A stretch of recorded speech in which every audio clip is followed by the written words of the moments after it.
আপনারা কি বাংলাদেশে কোরআনের ভিত্তিতে ইনসাফ কায়েম হোক, এটা কি আপনারা চান? কারা কারা চান হাত তুলে দেখান। আমরা বাংলাদেশে কোরআনের রাজ চাই। কোরআনের ভিত্তিতে শিক্ষা ব্যবস্থা, অর্থনৈতিক ব্যবস্থা, রাজনৈতিক ব্যবস্থা, মানুষের জীবনের সমস্যার সমাধান আমরা কোরআন দিয়ে দিতে চাই। আসুন সেই কোরআনের ভিত্তিতে আমরা ঐক্যবদ্ধ হই। ওয়াতাসিমু বিহামদিল্লাহি জামিআন ওয়া লা তাফাররাকু। ইনশাআল্লাহ আমাদের বিজয় সুনিশ্চিত। আমরা বিজয়ের দিকে এগিয়ে যাচ্ছি।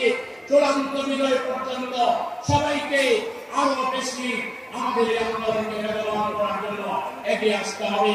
এই ৮ দলের আন্দোলন, ৮ দলের দাবি আদায়ের জন্য আরো বেশি কষ্ট করার জন্য, শ্রম দেওয়ার জন্য, মেহনত করার জন্য আপনারা কি প্রস্তুত আছেন? ইনশাআল্লাহ আমরা সিলেট বসে ৮ দলের নেতৃবৃন্দকে জানাতে চাই, আমরা জীবন বাড়িয়ে দিয়ে এই আন্দোলন সফল করার জন্য আপনাদের পাশে ছিলাম, আছি এবং থাকবো। আল্লাহ হাফেজ। বাংলাদেশ জিন্দাবাদ।